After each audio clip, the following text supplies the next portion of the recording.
আসসালামু আলাইকুম আরহামতুল্লাহি তাআলা ওয়া বারাকাতুহু। আল্লাহ পাকের দরবারে অগণিত অসংখ্য কোটি শুকরিয়া আদায় করি যে মহান রব্বুল আলামিন আজকে যাচাই করে বাছাই করে এই জান্নাতের বাগানে বসার তৌফিকটুকু দিয়েছেন। সে মহান রব্বুল আলামিনের দরবারে শুকরিয়া তান সকলে পড়ুন আলহামদুলিল্লাহ।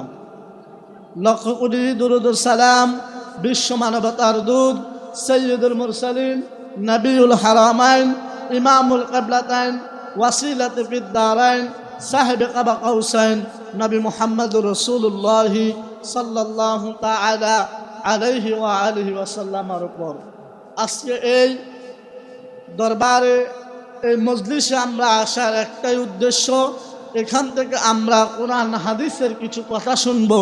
এই কথা অনুযায়ী আমরা আমল করে আমাদের জীবনকে পরিচালনা করব। কথা বলেন ঠিক কিনা?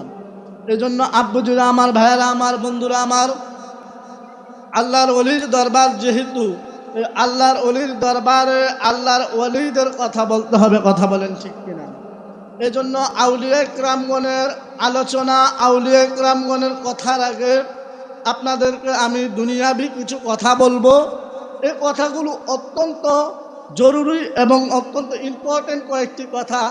যেমন আজকে অন্তত দুঃখের সাথে বলতে হয়, আমাদের যে সোনার বাংলাদেশ রয়েছে, এই সোনার বাংলাদেশের যে শান্তি, যে সম্প্রীতি, সেই শান্তি সম্প্রীতি আস্তে আস্তে আমাদের মধ্য থেকে উঠে যাচ্ছে। কথা বলেন ঠিক কিনা? এর কারণ হচ্ছে আমাদের একে অপরের প্রতি ভালোবাসা নেই, একে অপরের প্রতি মহব্বত নেই, একে অপরের প্রতি রেসপেক্ট নেই, আত্মমর্যাদা নেই। এই জন্য আমাদের মধ্য থেকে যে ভালোবাসার বন্ধনটুকু রয়েছে, সেই বন্ধনটুকু দিন দিন নষ্ট হয়ে যাচ্ছে। কথা বলেন ঠিক কিনা? এই যে আজকে বাংলাদেশের একজন তরুণ, একজন বিপ্লবী একজন ব্যক্তিত্ব ছিলেন ওসমান হাদি সাহেব, যিনি এমন একজন বিপ্লবী মানুষ ছিলেন, যিনার কথা, যিনার চলাফেরা, যিনার যে এগুলো একটি অনন্য, একটি বিপ্লবী মানুষ, একজন জ্ঞানী মানুষদের মতো উনার চলাফেরা, উঠা বসা। আজকে উনি অন্ধকার কবরে। কথা বলেন ঠিক কিনা? এই যে উনার সাথে যারা চলেছে, উনার সাথে যারা খেয়েছে, উনার সাথে যারা পড়েছে, আজকে উনারাই উনাকে হত্যা করেছে। কথা বলেন ঠিক কিনা? এর কারণ কি? কারণ হচ্ছে আমাদের মধ্যে মহব্বত নেই, আমাদের মধ্যে মিল নেই, আমাদের মধ্যে যে সম্প্রীতিটা রয়েছে সেই সম্প্রীতিটা নেই। এজন্য আমাদের সমাজের মধ্যে হত্যা, আমাদের সমাজের মধ্যে খুন, আমাদের সমাজের মধ্যে ডাকাতি, আমাদের সমাজের মধ্যে চুরি, আমাদের সমাজের মধ্যে লুটপাট বেড়ে গেছে। কথা বলেন ঠিক কিনা? এই জন্য আমাদের একে অপরের প্রতি সংযুক্ত থাকতে হবে, একে অপরের প্রতি মহব্বত থাকতে হবে। তাইলে আমরা দুনিয়াতেও কামিয়াব হতে পারবো, আখিরাতেও কামিয়াব হতে পারবো। কথা বলেন ঠিক কিনা? এবার আসেন আব্বুজিরা আমার, ভাইয়েরা আমার, এই জন্য আমাদের মধ্যে ভালোবাসার বন্ধনটুকু আমরা সৃষ্টি করে নিতে হবে। কথা বলেন ঠিক কিনা? আল্লাহ পাক এই আমার প্রিয় ভাই ওসমান হাদিকে জান্নাতুল ফেরদাউস নসিব করুক। সকলে বলেন আমিন। এমনি করে আমার যে সমস্ত ভাইয়ারা শহীদ হয়েছে, আল্লাহ পাক প্রত্যেককে জান্নাতবাসী করুক। সকলে বলুন আমিন। আউলিয়া কিরামগণের শিক্ষা হচ্ছে, আউলিয়া কিরামগণের শিক্ষা হচ্ছে একটা, শিক্ষা হচ্ছে শান্তি। আউলিয়া কিরামগণের কাছে গেলে শান্তি পাওয়া যায়, আউলিয়া কিরামগণের কাছে গেলে সম্প্রীতি পাওয়া যায়। কথা বলেন ঠিক কিনা? এই সোনার বাংলাদেশ হচ্ছেন আউলিয়া কিরামগণের বাংলাদেশ। এই আউলিয়া কিরামগণের বাংলাদেশের মধ্যে শান্তি, সম্প্রীতি, ভালোবাসা, মহব্বত, একে অপরের প্রতি রেসপেক্ট তৈরি করে চলতে হবে। কথা বলেন ঠিক কিনা?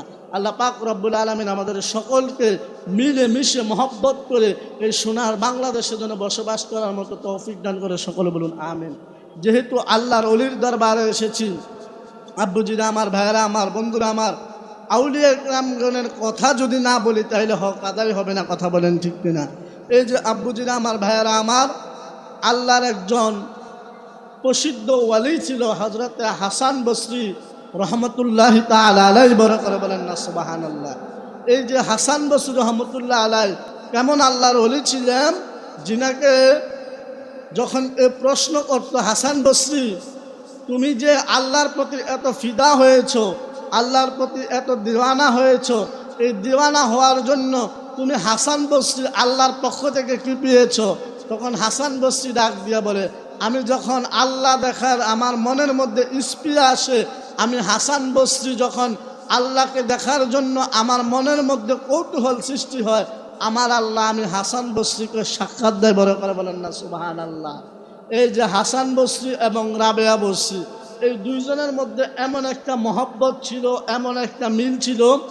হাসান বসরি একদিন রাবেয়া বসরিকে বলতেছেন যে আপনাকে তো আমার ভালো লাগে, আপনাকে তো আমার পছন্দ হয়েছে, আপনি একজন ধার্মিক, একজন আল্লাহর নেককার সলিহীন নারী, আপনার মতো একজন নারী যদি জীবন সঙ্গী হয় তাহলে আমি হাসান বসরির জীবনটা আরো কল্যাণকর হয়ে যাবে। বড় করে বলেন না সুবহানাল্লাহ। রাবেয়া বসরি ডাক দিয়ে বলে, হাসান বসরি আপনি যে আমাকে বিবাহ করবেন, আমাকে বিবাহ করার জন্য কিছু কন্ডিশন রয়েছে, কিছু নিয়ম রয়েছে, কিছু ফর্মালিটি রয়েছে, ওইগুলো যদি আপনি আদায় করতে পারেন তাইলে আমি রাবেয়া বসরি আপনি হাসান বসরির কাছে বিবাহ করতে রাজি। বড় করে বলেন না সুবহানাল্লাহ।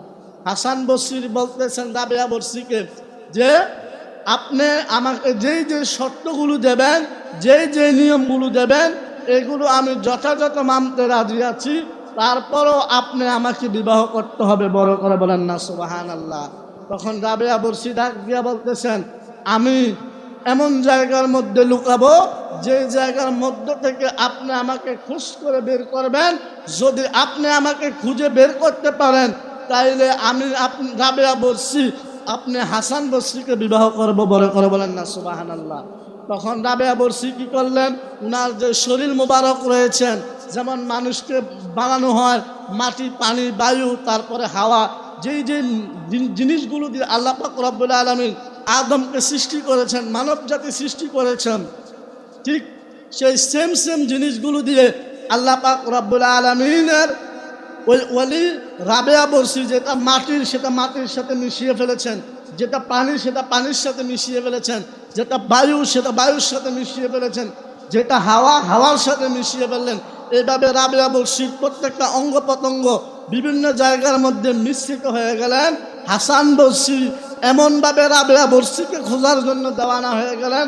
একবার যায় আরশ আজিমে, একবার যায় জান্নাতে, একবার যায় জাহান্নামে, একবার যায় ফুলসিরাতে, একবার যায় মিজানের পালা। এইভাবে হাসান বসরি রাবেয়া বসরিকে খুঁজতে লাগলেন। খুঁজতে যখন একেবারে পেরেশান হয়ে গেলেন, হাসান বসরি তখন রাবেয়া বসরিকে ডাক দিয়া বলে, আপনি রাবেয়া বসরিকে খোঁজার ক্ষমতা আমি হাসান বসরির এখনো হয়নি। বড় করে বলেন না সুবহানাল্লাহ। এ হচ্ছে আল্লাহর ওলির প্রেম, এ হচ্ছে আল্লাহর ওলির প্রতি আল্লাহর ভালোবাসা। আপনি যদি আমি যদি আল্লাহর যদি উপর যদি ফিদা হতে পারি, আল্লাহকে যদি ভালোবাসতে পারি, আল্লাহকে যদি পুঙ্খানুপুঙ্খানুভাবে মানতে পারি, আল্লাহকে যদি সন্তুষ্ট করতে পারি, তাইলে আপনি আমিও ওলি হয়ে যাব। বড় করে বলেন না সুবহানাল্লাহ। এই জন্য আব্বুজিনা আমার, ভাইয়েরা আমার, বেশি আল্লাহর ওলির দরবারে যাইতে হবে। বেশি করে আল্লাহর ওলির দরবারে গেলে দুনিয়া তো কল্যাণ হবে, আখিরাত তো কল্যাণ হবে। কথা বলেন ঠিক কিনা? যেমন আল্লাহর ওলি ছিলেন হযরতে জুনায়েদ বাগদাদী রাদিয়াল্লাহু তাআলা আনহু, উনি এমন একজন জবরদস্ত আল্লাহর ওলি ছিলেন।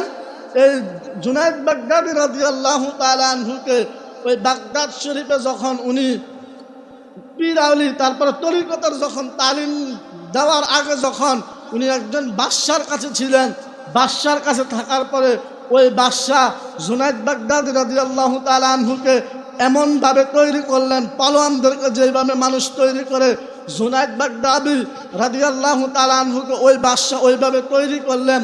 তৈরি করার পরে জুনায়েদ বাগদাদী রাদিয়াল্লাহু তাআলা আনহুকে বলতেছেন, আমি তো তোমাকে মনের মতো করে তৈরি করেছি, এই বাগদাদের জমিনে তুমি কুস্তিগিরি করে তুমি জুনায়েদ বাগদাদী আমি বাদশার কাছে পুরস্কার এনে দিতে পারবে।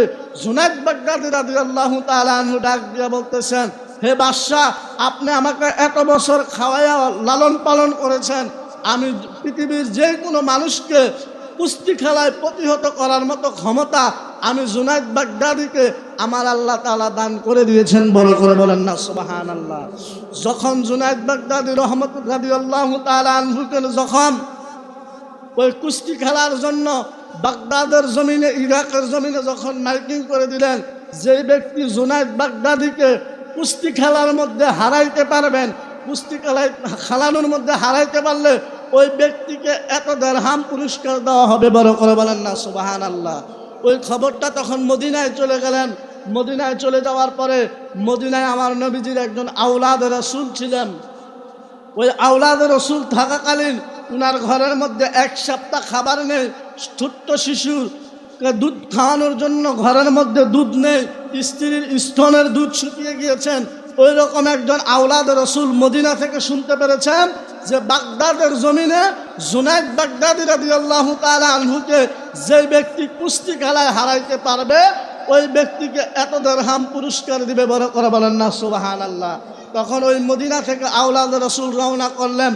রওনা করে যাইতে যাইতে যাইতে যাইতে যখন বাগদাদের জমিনে গেলেন, যাওয়ার পরে যখন কুস্তি খেলার মাঠের মধ্যে সমস্ত মানুষরা এভাবে বসে রয়েছেন গোল হয়ে, জুনাইদ বাগদাদী রাদিয়াল্লাহু তাআলা আনহুর সাথে কোন ব্যক্তি কুস্তি খেলায় আজকে জিতবেন এটা দেখার জন্য মনের মধ্যে সকল দর্শকদের স্পৃহা তৈরি হয়েছে। তখন জুনাইদ বাগদাদী রাদিয়াল্লাহু তাআলা আনহুর যে কুস্তি খেলার যে রেফারি ছিল, ওই রেফারিকে মদিনার আওলাদ রাসূল ডাক দিয়ে বলে, আমি জুনাইদ বাগদাদীর সাথে কুস্তি খেলতে চাই। বড় করে বলেন না সুবহানাল্লাহ। জুনাইদ বাগদাদী রাদিয়াল্লাহু তাআলা আনহুর সাথে যখন কুস্তি খেলার কথা বলেছেন, আব্বুজি আমার বন্ধুরা আমার, বলার পরে কি বললেন, ওই ব্যক্তিটা ছিল হ্যাংলা, একেবারে হ্যাংলা, বাতাসের সাথে নড়ে। আর জুনাইদ বাগদাদী রাদিয়াল্লাহু তাআলা আনহু এমন একজন এই যে শক্তিশালী ব্যক্তি ছিল, আমি উপমাটা কিভাবে দেবো, এই যে আমাদের তৌসিফ ভাই আছেন, এই যে উনার থেকে আরো বড় শক্তিশালী ছিল, বুঝছেন নি? এমন শক্তিশালী ছিলেন জুনাইদ বাগদাদী রাদিয়াল্লাহু তাআলা আনহু। উনার সাথে যখন কুস্তি খেলার কথা যখন বললেন, বলার পরে তখন উনি কি করলেন, জুনাইদ বাগদাদী রাদিয়াল্লাহু তাআলা আনহুর যখন রেফারির কাছে বললেন, রেফারির কাছে বলার পরে রেফারি বলতে যে তুমি একজন শুকনা মানুষ, তুমি কিভাবে জুনাইদ বাগদাদী রাদিয়াল্লাহু তাআলা আনহুর সাথে কুস্তি লড়বে? ওই মদিনার আওলাদ রাসূল বলতেছেন আমি কুস্তি খেলায় জিততে পারবো। বড় করে বলেন না সুবহানাল্লাহ। যখন জুনাইদ বাগদাদী রাদিয়াল্লাহু তাআলা আনহুর সাথে যখন কুস্তি খেলার জন্য যখন গেলেন, যাওয়ার পরে যখন ওই আওলাদ রাসূল জুনাইদ বাগদাদী রাদিয়াল্লাহু তাআলা আনহুর কানে কানে গিয়ে বলতেছেন, ও জুনাইদ বাগদাদী, তুমি কি জানো আমি হচ্ছি মদিনার আমার রহমাতুল লিল আলামিনের আওলাদ? বড় করে বলেন না সুবহানাল্লাহ।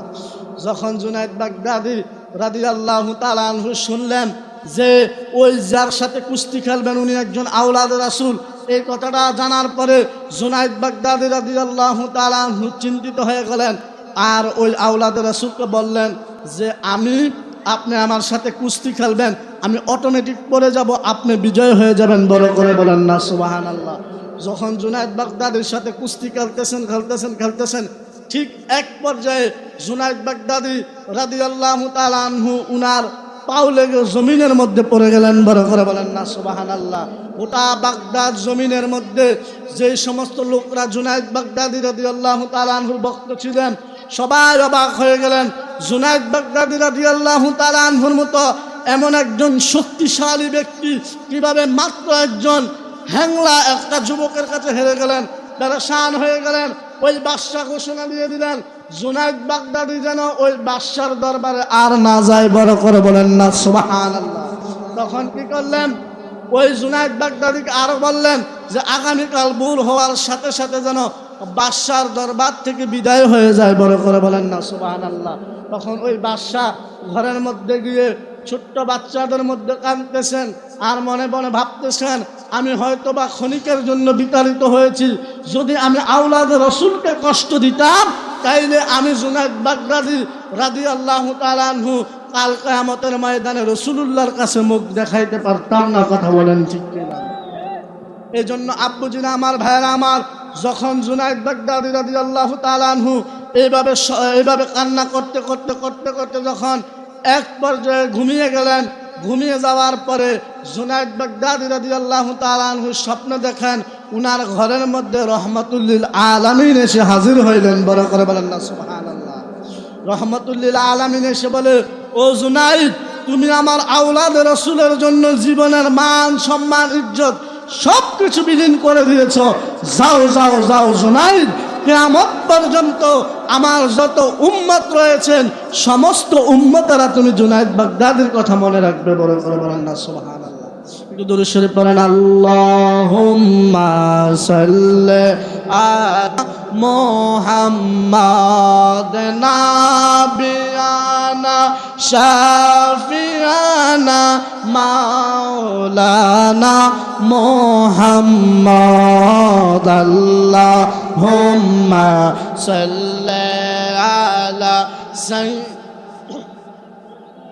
মুহাম্মাদার নাবিয়ানা শাফিয়ানা মাওলানা মুহাম্মদ। জুমার ঘরকে কাবা বানাইয়া দেহের ঘরকে মদিনা হয় যায় নামাজ বিছাইয়া দেখব ওই যে সোনার মদিনা। আল্লাহুম্মা সাল্লি আলা মুহাম্মাদ নাবিয়ানা শাফিয়ানা মাওলানা মুহাম্মাদ। আল্লাহুম্মা সাল্লি আলা সাইয়্যিদিনা মুহাম্মাদার নাবিয়ানা শাফিয়ানা মাওলানা মুহাম্মদ। এজন্য আব্বুজিরা আমার, ভাইয়ারা আমার, এই যে আমরা দুনিয়ার যে মেলা, দুনিয়ার যে খানা, আমাদের আগামীকালও থাকবে, কথা বলেন ঠিক কিনা? এই যে কোরআন হাদিসের কথা, আউলিয়া কেরামগণের সম্মান, এই যে আল্লাহর ওলিদের সম্মান শুনতেছি। আল্লাহ পাক রব্বুল আলামিন বলতেছেন নবীদের শান শোনা হচ্ছে ইবাদত, আর ওলিদের শান শোনা হচ্ছে গুনার কাফারা। বড় করে বলেন না সুবহানাল্লাহ। এই যে আমি আপনি বসে বসে আল্লাহর ওলিদের কথাগুলো শুনতেছি, আমাদের গুনার কাফারা হচ্ছে। বড় করে বলেন না সুবহানাল্লাহ। এই যে সুবহানাল্লাহ মুরব্বি চাচা বলতেছে, এই সুবহানাল্লাহর ফজিলত একটু বলবো। এই যে আমরা সুবহানাল্লাহ, আলহামদুলিল্লাহ, আল্লাহু আকবার বলি, এটার যে মর্যাদা, এটার যে গুরুত্ব, এটার যে আজমত আমরা যদি জানতাম, জানলে আমরা সব সময় সর্বদা উঠতে বইতে খাইতে শুইতে সর্বদা সুবহানাল্লাহ, আলহামদুলিল্লাহ, আল্লাহু আকবারের জিকির করতাম। বড় করে বলেন না সুবহানাল্লাহ। আল্লাহর নবীকে এক সাহাবী প্রশ্ন করলেন, ইয়া রাসূলুল্লাহ, ইয়া হাবিবাল্লাহ, কোন ব্যক্তি জান্নাতে সহজে চলে যাবে? বড় করে বলেন না সুবহানাল্লাহ। আচ্ছা বলেন তো, আমি আপনি জান্নাতে যাইতে চাই কি চাই না? কারা কারা জান্নাতে যাইতে চান? দেখান কে কে জান্নাতে যাইতে চান, সকলে বলুন মারহাবা। এই যে আল্লাহর নবী বলতেছেন সহজে জান্নাতে যাওয়ার মাধ্যম হচ্ছে চারটা। বড় করে বলেন না সুবহানাল্লাহ। কয়টা? চারটা। এক নাম্বার হচ্ছে কেউ যদি সুবহানাল্লাহ সকাল সন্ধ্যা জিকির করে, কি সুবহানাল্লাহর সকাল সন্ধ্যা জিকির করে, তার জন্য আল্লাহর জান্নাত। বড় করে বলেন না সুবহানাল্লাহ। কেউ যদি আলহামদুলিল্লাহর জিকির সকাল সন্ধ্যা করে, তার জন্য জান্নাত। বড় করে বলেন না সুবহানাল্লাহ। কেউ যদি লা ইলাহা ইল্লাল্লাহ মুহাম্মাদুর রাসূলুল্লাহ সাল্লাল্লাহু তাআলা আলাইহি ওয়াসাল্লাম আর জিকির সকাল সন্ধ্যা করে, তার জন্য জান্নাত। বড় করে বলেন না সুবহানাল্লাহ। চার নাম্বার কি?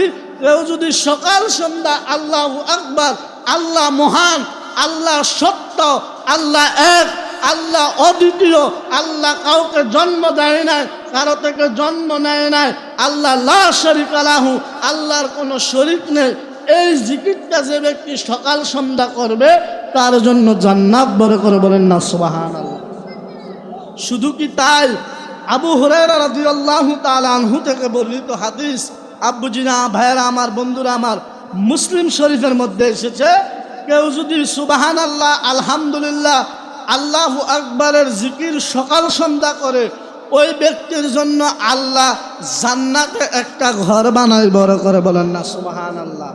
শুধু কি ঘর বানায়? নয় নয় আব্বুজিরা আমার, ওই ঘরের আশেপাশের মধ্যে বিভিন্ন রকমের ফল ফালাকের যে সমস্ত গাছগুলো রয়েছে, ওই গাছগুলো দিয়ে ওই বাড়ির আঙ্গিনাটা আল্লাহ পাক সাজিয়ে দেয়। বড় করে বলেন না সুবহানাল্লাহ। শুধু কি তাই নয় আব্বুজির আমার ভাইয়েরা আমার, আল্লাহ পাক রব্বুল আলামিন ওই ঘরের সামনে ওই বাড়ির সামনে জান্নাতি দুধের নহরের ব্যবস্থা করে দেয়। বড় করে বলেন না সুবহানাল্লাহ। এই জন্য আব্বুজির আমার ভাইয়েরা আমার, সকাল সন্ধ্যা সুবহানাল্লাহ আলহামদুলিল্লাহ আল্লাহু আকবারের জিকিরের দরকার আছে না নাই? বড় করে বলেন আছে না নাই? এই জন্য আব্বুজির আমার ভাইয়েরা আমার, সকাল সন্ধ্যা সুবহানাল্লাহ আলহামদুলিল্লাহ জিকির করবেন কি করবেন না? বলেন ইনশাআল্লাহ। আসেন এবার আব্বুজির আমার ভাইয়েরা আমার, এই যে আল্লাহর অলির দরবারে এসেছি, এই অলির দরবারে দুই ধরনের মানুষ আসে। কয় ধরনের? দুই ধরনের মানুষ। এক ধরনের মানুষ আসে আল্লাহর অলির দরবারে এসে আল্লাহর অলির থেকে ফয়েজ বরকত হাসিল করে। আর এক ধরনের ব্যক্তি আসে শুধু খাবার খাইতে। কথা বলেন ঠিক কিনা? শুধু কি খাবার? যে ব্যক্তি খাবারের জন্য এসেছে ওই খাবার খেয়ে চলে যাবে। ফয়েজ বরকত আল্লাহর যে নিয়ামত, গুনাহ মাফের যে সুযোগ, সেই সুযোগটা আর পাবে না। কথা বলেন ঠিক কিনা? যারা খালেস নিয়তে এই আলোচনা শুনবে, এই আলোচনা শোনার মাধ্যমে আপনার আমার কলবের মধ্যে নূর পয়দা হবে, আর কলবের মধ্যে নূর পয়দা হওয়ার মাধ্যমে গুনাহ মাফ হবে। বড় করে বলেন না সুবহানাল্লাহ। আব্বুজি আমার ভাইরা আমার, আল্লাহর ওলি একজন ছিলেন জবরদস্ত আল্লাহর ওলি, যিনার নাম হচ্ছে আলা হযরত আজিমুল বারাকাত ইমাম আহমদ রেজা খা ফাজলে বেরলভী রহমতুল্লাহি তাআলা আলাইহি, যিনাকে আমরা সংক্ষেপে বলি আলা হযরত। এই আলা হযরত আমার নবীর কেমন প্রেমিক ছিলেন জানেন আব্বুজি আমার ভাইরা আমার? আলা হযরত আজিমুল বারাকাত ইশকে মোহাব্বত ইমাম আহমদ রেজা খা ফাজলে বেরলভী রহমতুল্লাহি তাআলা আলাইহি এমন ওলি ছিলেন যিনি আমার নবীকে ধ্যান করতেন।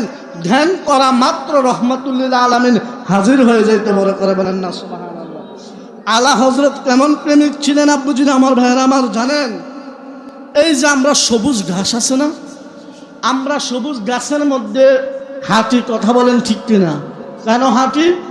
অক্সিজেন গ্রহণ করার জন্য, তারপরে শরীর থেকে যে কার্বন ডাইঅক্সাইড রয়েছেন, বায়ুপ্রদ যেগুলো রয়েছেন সেগুলো দূর করার জন্য। কথা বলেন ঠিক কিনা? কিন্তু আলা হযরত আজিমুল বারাকাত ইমাম আহমদ রেজা খা ফাজলে বেরলভী রাদিয়াল্লাহু তাআলা আনহু কেমন আল্লাহর ওলি ছিলেন? যখন সবুজ ঘাস দেখতেন, সবুজ ঘাসের মধ্যে উনি পাও লাগাইতেন না। বড় করে বলেন না সুবহানাল্লাহ। আলা হযরতকে জিজ্ঞেস করা হয়েছে, আলা হযরত আপনি সবুজ ঘাসের মধ্যে পাও কদম দিয়ে হাঁটেন না কেন? আলা হযরত বলে, আমি সবুজ ঘাসের দিকে তাকাইলে মদিনা ওয়ালার গম্বুজের কথা মনে পড়ে যায়। বড় করে বলেন না সুবহানাল্লাহ। কেমন প্রেমিক ছিলেন জানেন আলা হযরত? যে আলা হযরত আমার নবীর সবুজ গম্বুজ মুবারকের কথা স্মরণ করে, সবুজ নালান মুবারকের কথা স্মরণ করে সবুজ ঘাসের মধ্যে পাড়া দেয় না, রহমতুল্লিল আলামিনের আজমতে ক্ষুণ্ণ হবে বলে। বড় করে বলেন না সুবহানাল্লাহ।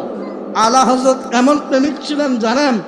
যখন আমার নবীর হাদিস লিখতেন, ওয়ালা নবী সাল্লাল্লাহু আলাইহি ওয়াসাল্লাম বলে, যখন আমার নবীজির হাদিসে মুবারকা লেখা শুরু করতেন, আমার আলা হযরত এই চেহারার মধ্যে বসে থাকতেন না, নিচের মধ্যে বসে থাকতেন না। যখনই ওয়ালা নবী সাল্লাল্লাহু আলাইহি ওয়াসাল্লাম লিখার সময় আসতো, আমার আলা হযরত সাথে সাথে দাঁড়াই যাইতেন। বড় করে বলেন না সুবহানাল্লাহ। আলা হযরতকে প্রশ্ন করা হয়েছে, আলা হযরত আপনি ক্বালান নবী সাল্লাল্লাহু আলাইহি ওয়াসাল্লাম যখন লিখতে যাবেন তখন দাঁড়াই যান কেন? আমার আলা হযরত বলে, আমি এই কারণে দাঁড়াই যাই, যখন আমি হাদিস দেখি তখন আমার রহমতুল্লিল আলামিন আমার সামনে হাজির হয়ে যায়। বড় করে বলেন না সুবহানাল্লাহ। নারে তাকবীর, নারে রিসালাত, নারে গাউসিয়া, আহলে সুন্নাত ওয়াল জামাত, পিশাব হুজুর কেবলার আগমন। তো যেই কথাটি বলতে চেয়েছিলাম আব্বুজিরা আমার ভাইয়েরা আমার, আলা হযরত এমন প্রেমিক ছিলেন যিনি আমার নবীজির নাম মোবারক শোনার সাথে সাথে দেওয়ানা হয়ে যেতেন। বড় করে বলেন না সুবহানাল্লাহ। সে আমাদেরকেও আলা হজরতের মতো প্রেমিক হতে হবে, আলা হজরতের মতো আশিক হতে হবে। কথা বলেন ঠিক কিনা? এবার আসেন আব্বুজিরা, আমার ভাইয়েরা, আমার বাজান চলে এসেছে, আমি শেষ করে দিব। প্রেমিক কেমন ছিলেন জানেন? এই যে আমরা আহমদুল্লাহ মেজবান্ডারি কেবলা কাবা রাদিয়াল্লাহু তাআলা আনহু, যিনি মেজবান্ডার দরবার শরীফের মূল, আহমদুল্লাহ মেজবান্ডারি বাবা জান কেবলা কেমন আশিক ছিলেন, কেমন দেওয়ানা ছিলেন আমার রহমতুল্লিল আলমিনের উপর।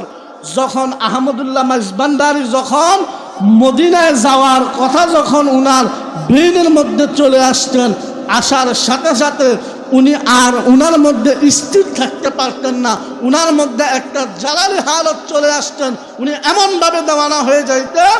এই দেওয়ানা হওয়ার পরে উনার যে ভক্ত আশেকরা উনারা সবাই ভয় পেয়ে যেত যে আমার হুজুরের কি হয়েছে। যখন আবার সবুজ গম্বুজের কাছে যাইতেন, যাবার সাথে সাথে হুজুর আহমদুল্লাহ মেজবান্ডারি মোমের মতো নরম হয়ে যাইতেন। বড় করে বলেন না সুবহানাল্লাহ। আহমদুল্লাহ মেজবান্ডারি হুজুর কাবলার একটা কারামত বলে শেষ করে দিব।